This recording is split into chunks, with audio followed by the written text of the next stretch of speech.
各位网友，大家好，欢迎来到报明说。这期话题我们说一说美国的专家建议要研制便宜的精确打击弹药对付中国。5月16号，一位叫做汤普森的美国研究人员发表文章，说美国军方拥有世界上最先进的精确制导武器，但由于价格昂贵，因此数量不足。如果和中国开战的话，可能几周内就用完了。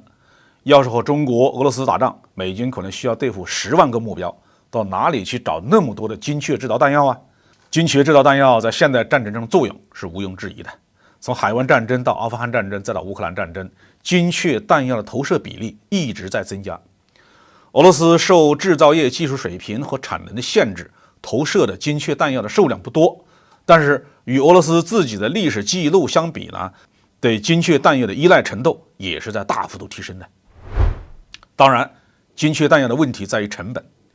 即使是最简单的卫星制导炸弹，也需要配备抗干扰的导航模块、电源、舵机和气动控制面。如果是激光制导弹药，就需要激光导引头。弹药的射程越远，精度和抗干扰的要求越高，结构就越复杂，对器件的要求就越高。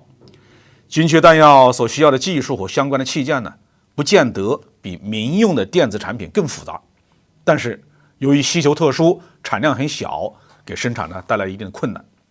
一些高端的精确制导弹药在很多生产环节上还是要手工操作的，这必然会导致弹药造价高昂。这导弹居然要上亿美元一枚。理论上说扩大弹药的产量有利于采用自动化、流水线式的生产工艺，从而降低弹药的成本，但是仍然无法解决中饱私囊的问题虽然美国的年度军费开支已经超过了8000亿美元，在各路人马的吃拿卡要之下，真正能用来采购的额度并不多，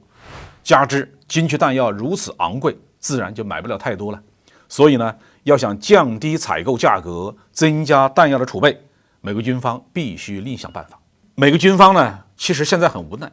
所有的解决方案都被利益集团把持，所有的改进计划都是为金主服务的。至于能不能解决美国和美军的问题，能不能对作战对手造成威胁，反倒成了次要目标了。如果美国真的解决了机制问题，像二战的时候那样能够大批量低成本的生产精确制导弹药，那会不会对我们造成严重的威胁呢？当然会但是我们可以预先采取有效的反制措施。首先，精确弹药的大批量的制造需要完整的供应链，其中很多环节是需要我们中国参与的美国不可能来求中国，中国也不可能去帮美国。假如美国下定决心瞄准中国生产精确打击弹药，中国就会采取相应的应对措施，比如说对美国的稀土制品实施禁运，这会直接打断它的精确弹药的生产进程。美国不用几年甚至10几年的时间是无法建立起替代产业的，更何况有些高端的稀土是中国独有的，美国就是建立了稀土精炼产业，最终也无法解决问题。其次是可以同美国拼产能。中国具备世界最大的制造业，如果逼着我们扩军备战，把民用工业完全转化为军事工业，那爆发出来的精确弹药的产能只会比美国更强，而不会比它更差。如果说美国为打击10万个目标而头疼，那中国不会为了打击20万个目标而费劲。到时候我们就要看看谁对这样的军备竞赛是不堪重负。好，这期话题我们就说到这里。